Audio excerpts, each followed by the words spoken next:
Nurses, doctors, and therapists are all being honored over the next 7 days as part of National Hospital Week. It's a time to remember how these heroes took on the pressures of the pandemic day after day, week after week.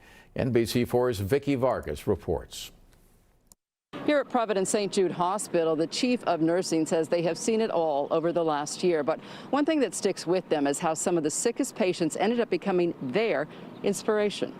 Daniel Kim spent more time at this hospital than any other COVID patient. He is still in therapy, using a stationary bike to rebuild his lungs and legs. I was hospitalized in July, and I woke up one morning and they told me it was already September. His send-off was a moment in time, not only for his family, but for the doctors and nurses who were by his side the entire 5 months. My faith talks about love a lot. And I think it's one caring for another. And I think it goes beyond that because they're also putting their life on the line. Therapists, he says, leaned into him as he began to walk again.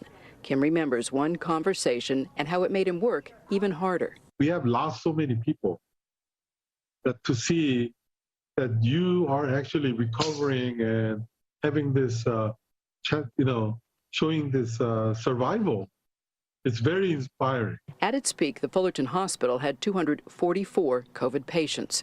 Today, there are 8. Caretakers became the bridge between families hoping to soothe their loved ones, like the day Patty Trejo brought a mariachi band for her husband. Sadly, Joe Trejo did not survive.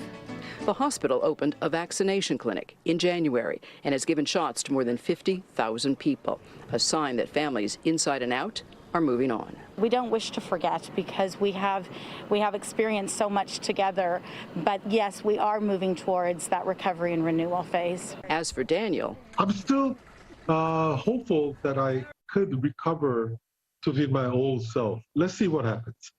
At one point, this hospital built a secondary overflow facility outside. They say about a day before they were scheduled to use those hundreds of beds, the numbers of COVID patients began to drop. In Fullerton, Vicki Vargas, NBC4 News.